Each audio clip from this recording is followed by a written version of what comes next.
እግዚኦ መሐረና ክርስቶስ ልበል መሰለኝ። በመድኃኔዓለም ስም ለካ አፍቅረዋለች እናንተ ሄርሜላ አብርሽን። ዛሬ በለቅሶ ፈንዲት አለት ሞት።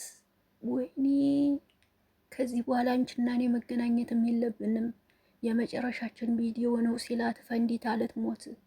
እንዴ ምን ጉር ነው ሄርሜላ? እንዴ አብርሽ የሩታ መሆኑን እኮ ጠንቅቀሽ ታውቂያለሽ ማማዬ።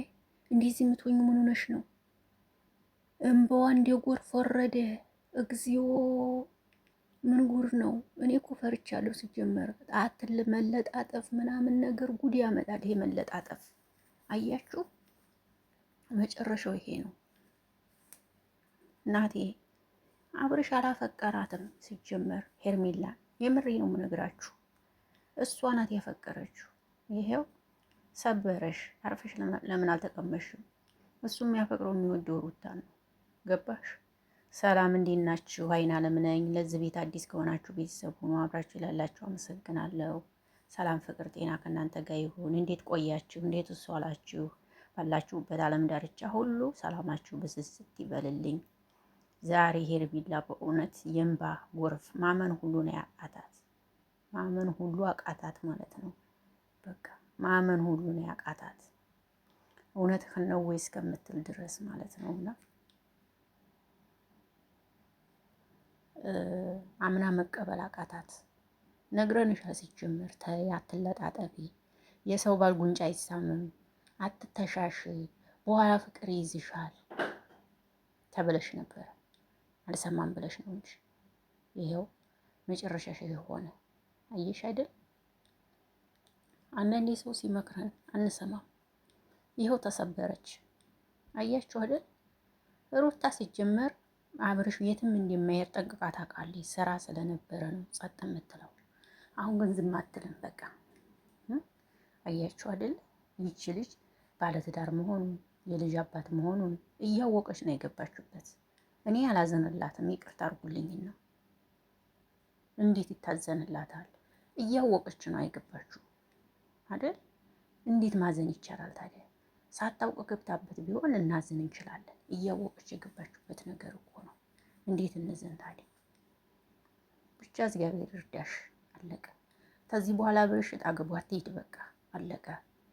ገባ አይደለም? አሁንም ደግሞ መልሰን እንታረቅ ብለህ ደግሞ ሂደህ ባስ ጉድ አትስራት። በቃ ከሚስት ጋር ስትር ብለህ ተቀመጥ። ወዲዛ አትሽለጥለጥ። አለቀ። ይሄ ነው። ተሰትረ ከሚስትና ከልጆቹ ጋር ቁጭ በላ። በቃ ስራችሁን ስሩ። ይሄንን ነው የምለው እኔ። እንግዲህ እናንተ ደግሞ የምትሉት ትላላችሁ ወዶች።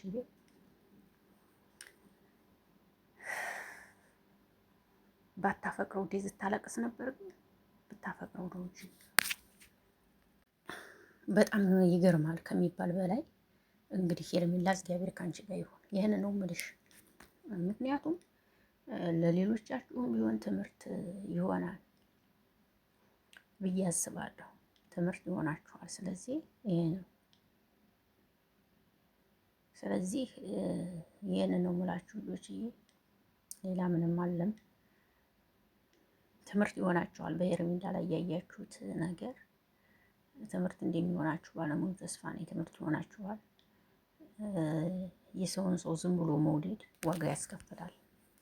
አለቀ።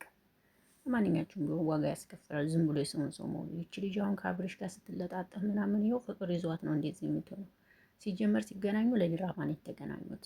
ነገር ግን ይቺ ልጅ ደግሞ አብርሽ በሚያቀርገው አንገቱን በምታቅፈው ነገር ምናምን ነገር ደግሞ ፍቅር ውስጥ ገባች። አያችሁ?